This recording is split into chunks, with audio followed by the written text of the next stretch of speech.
Hello friends, welcome to my channel. मैं हूं आपका दोस्त महेश कुमार। फ्रेंड्स, आइए स्टार्ट करते हैं this topic, formula to calculate enthalpy in dry, wet and super heated region. Friends, हम देखेंगे कि ड्राई केस में एंथैल्पी की वैल्यू कैसे फाइंड करते हैं, क्या फार्मूला होता है, वेट केस में क्या फार्मूला होता है एंड सुपर हीटेड रीजन के केस में क्या फार्मूला होता है। सो फ्रेंड्स, आइए स्टार्ट करते हैं।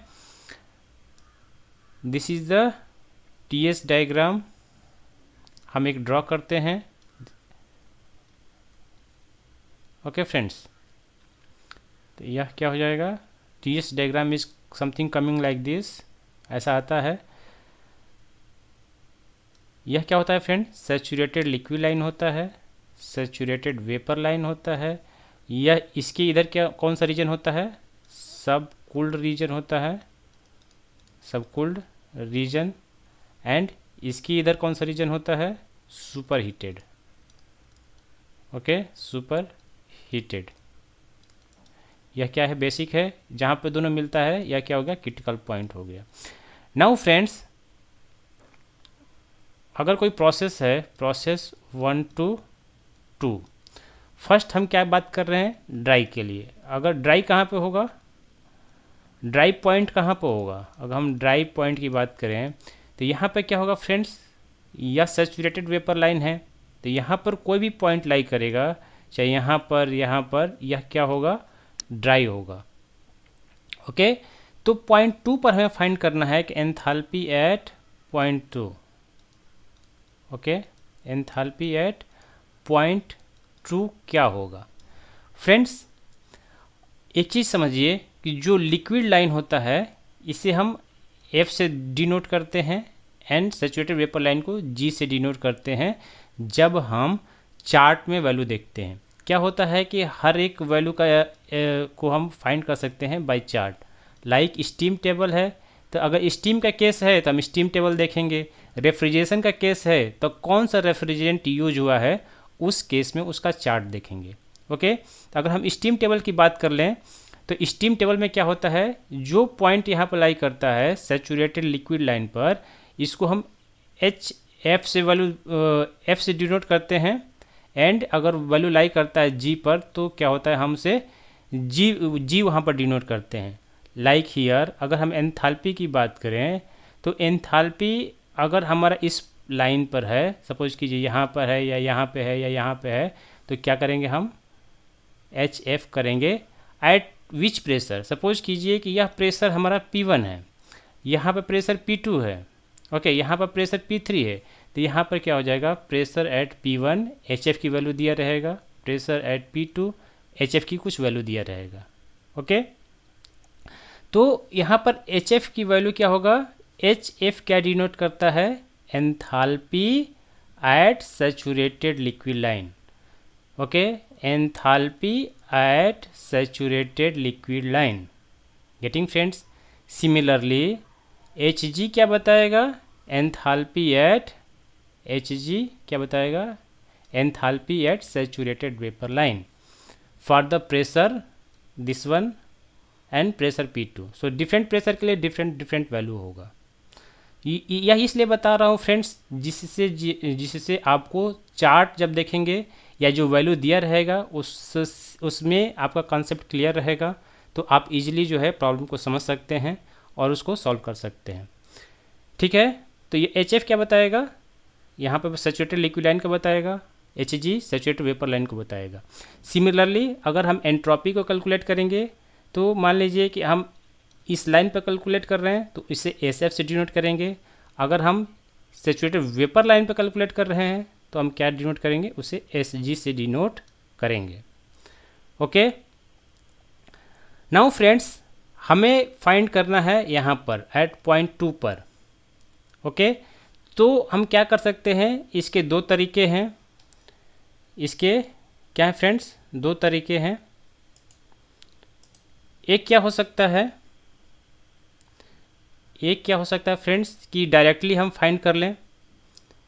H2 इक्वल टू क्या हो जाएगा, Hg, जो हमारा अगर वैल्यू दिया रहेगा यहाँ पर, अगर कोई वैल्यू डायरेक्टली हम क्या कर सकते हैं, चार्ट से फाइंड कर सकते हैं। उसमें देख सकते हैं कि इस प्रेशर के लिए प्रेशर P1 पर सेचुरेटेड वेपर लाइन पर जो वैल्यू है वो डायरेक्टली ले सकते हैं। तो ड्राई के केस में हम यहाँ से डायरेक्टली फाइंड कर सकते हैं।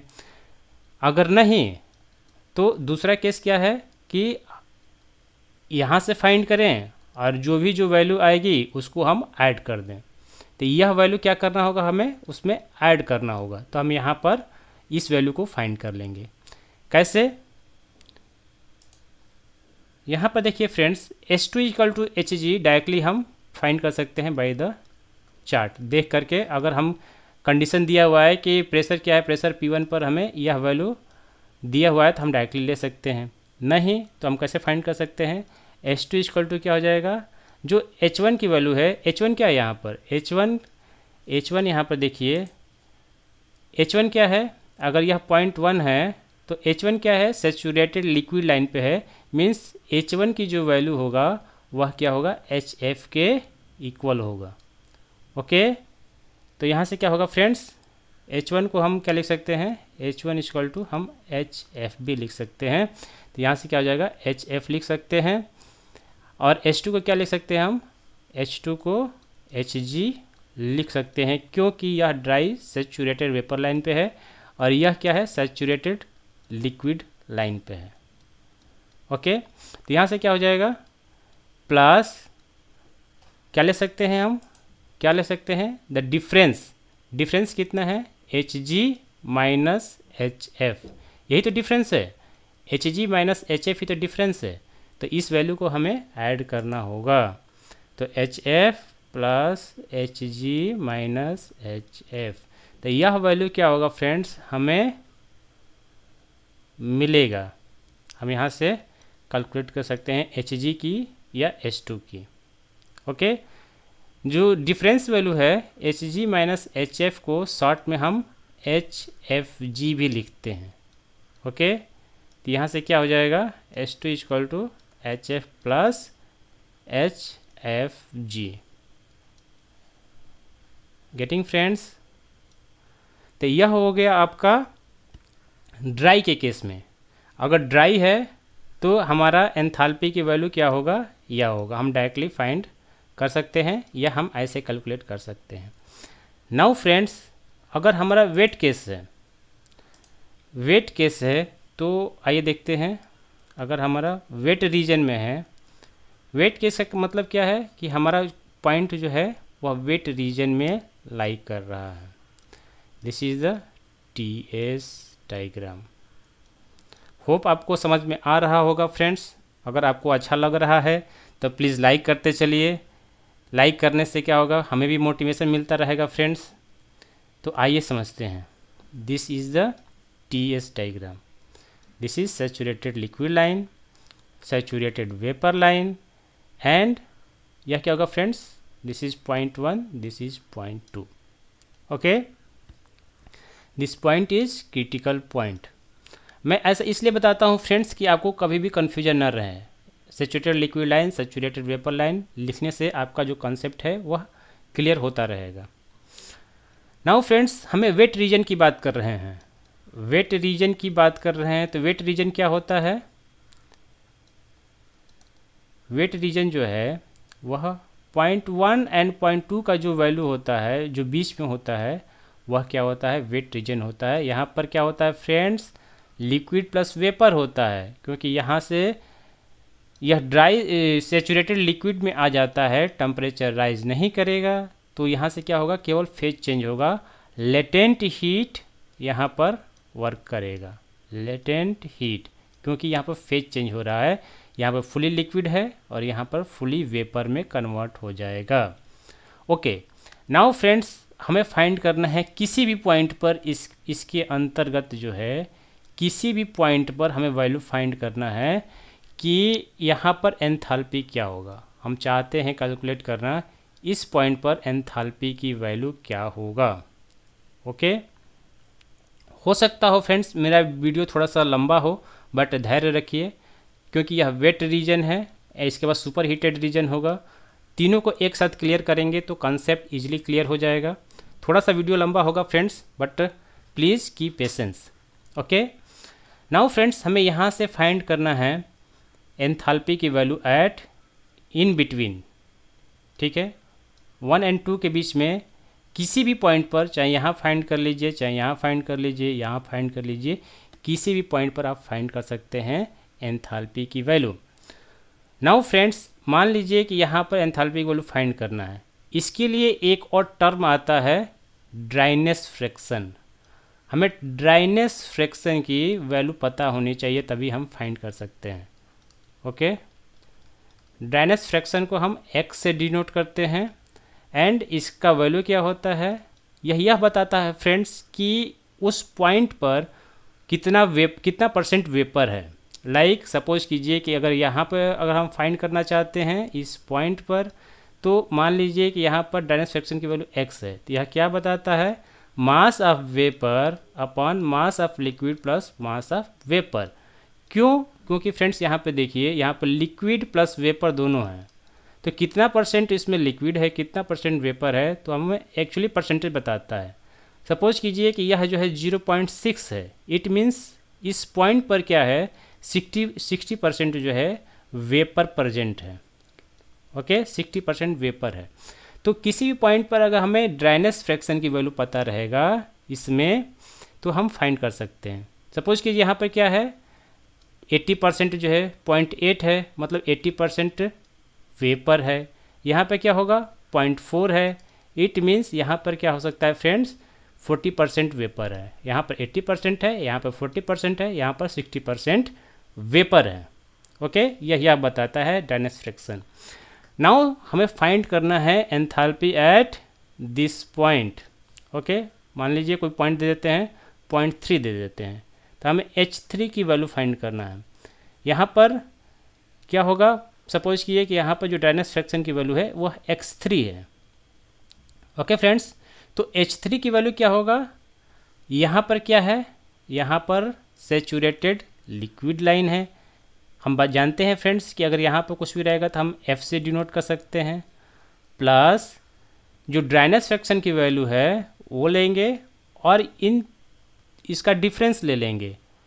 ड्राई केस में क्या देख रहे थे, ड्राई केस में क्या था, यहाँ पर Hg माइनस HF था, बट ड्राइनेस फ्रैक्शन नहीं था। बट जब हम वेट रीजन को कैलकुलेट करेंगे तो हमें यहाँ पर ड्राइनेस फ्रैक्शन की वैल्यू से मल्टीप्लाई करना होगा।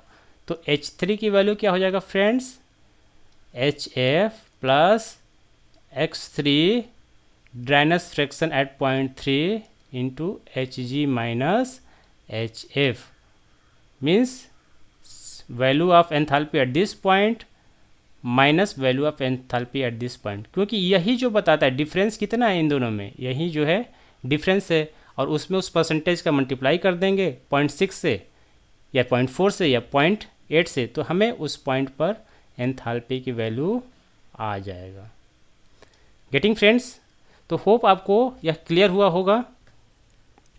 लास्ट में मैं इसको समराइज भी करूँगा, तो आप ध्यान दीजिएगा। नाउ हम थर्ड केस की बात करते हैं, सुपर हीटेड की बात करते हैं कि सुपर हीटेड रीजन में रहेगा तो हम कैसे एंथैल्पी को फाइंड करेंगे।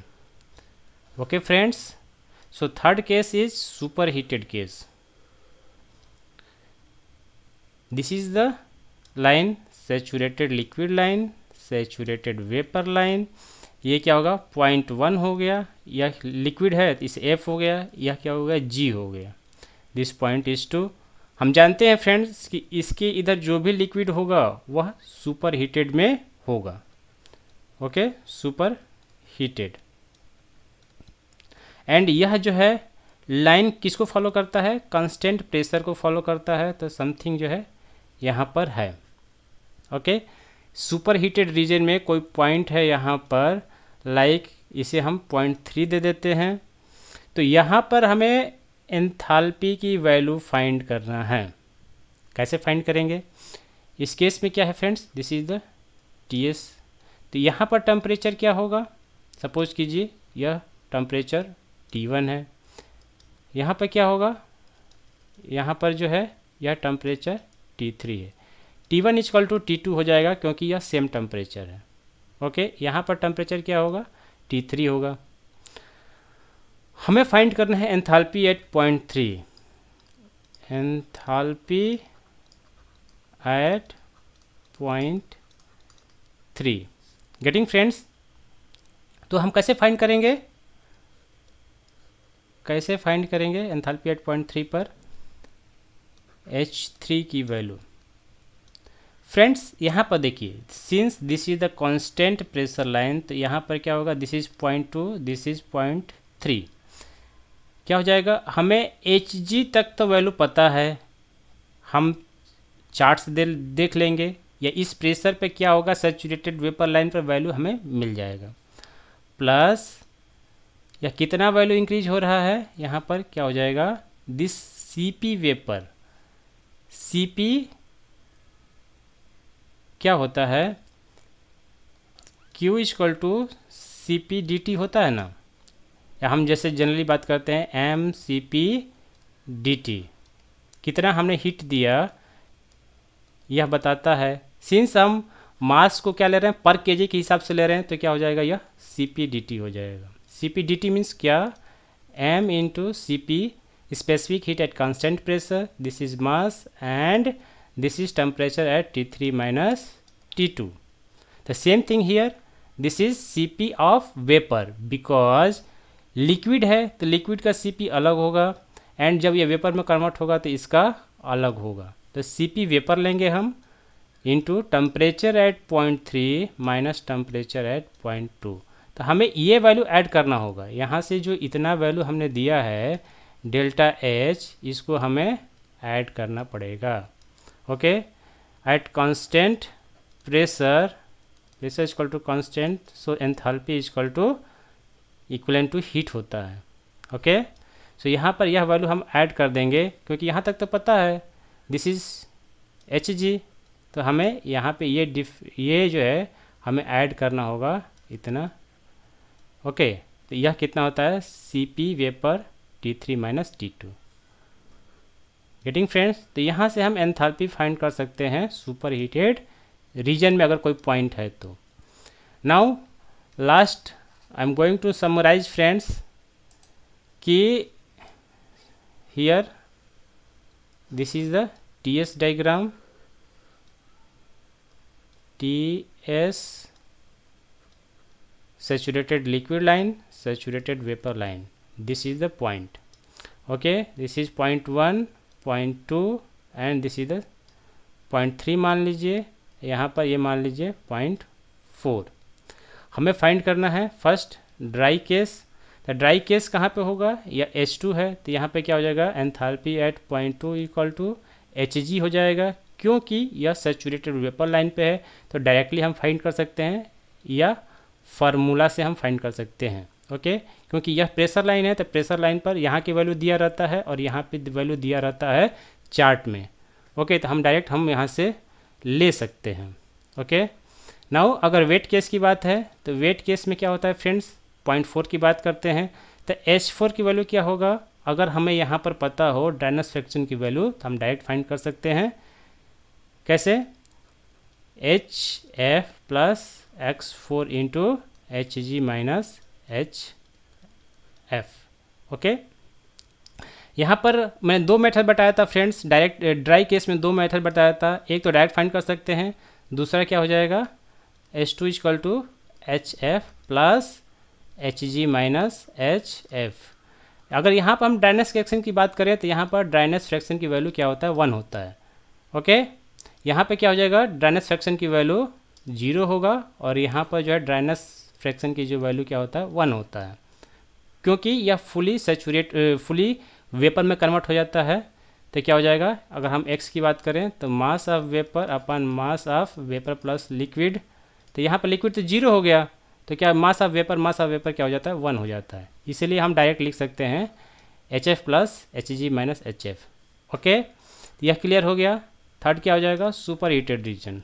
सुपर हीटेड रीजन के केस में क्या हो जाएगा फ्रेंड्स, अगर यहाँ पर 0.3 है, तो यहाँ पे फाइंड करने के लिए क्या हो जाएगा, H3 इक्वल टू, यहाँ तक तो हमें पता है, यहाँ तक क्या हो जाएगा, Hg हो जाएगा, एंड यहाँ पर क्या हो जाएगा, डेल्टा H इंक्रीज कर रहा है, डेल्टा H हम जानते हैं डेल्टा H इक्वल टू क्या होता है, mCp dt होता है। तो T3 माइनस T2 यह वैल्यू हमें ऐड करना होगा। तो यह पर केजी के हिसाब से लेते हैं, तो हम क्या क्या कर लेंगे, यहाँ पर H3 की वैल्यू क्या हो जाएगा, Hg plus Cp vapour into T3 minus T2। Okay, तो हम किसी भी पॉइंट पर फाइंड कर सकते हैं, बाद में हम अगर मास से मल्टीप्लाई कर देंगे तो टोटल हमें मिल जाएगा। ओके, तो होप आपको क्लियर हुआ होगा फ्रेंड्स, डिफरेंट केसेस में हम कैसे एंथैल्पी को कैलकुलेट करते हैं, यहाँ से हम फाइंड कर सकते हैं। ओके फ्रेंड्स, तो मेरा एक्सप्लेनेशन बहुत अच्छा लगे तो प्लीज़ लाइक कीजिए, कमेंट कीजिए, मेरे चैनल को सब्सक्राइब कीजिए फ्रेंड्स। कुछ भी डाउट हो तो आप मुझे कमेंट बॉक्स में पूछ सकते हैं। मैं जानता हूँ फ्रेंड्स कि वीडियो थोड़ा लंबा हो गया है, बट प्लीज़ आप पेशेंस से देखिए, आपके कॉन्सेप्ट सारे क्लियर हो जाएंगे। अगर यह कॉन्सेप्ट क्लियर हो गए तो आप न्यूमेरिकल में किसी भी पॉइंट पर आप कहीं भी गलती नहीं करेंगे, एंथैल्पी ईजिली कैलकुलेट कर सकते हैं। नेक्स्ट लेक्चर में हम फ्रेंड्स देखेंगे कि एंट्रोपी कैसे कैलकुलेट करते हैं और एंट्रोपी का क्या रोल है एंथैल्पी को कैलकुलेट करने में, हम देखेंगे फ्रेंड्स। Thank you.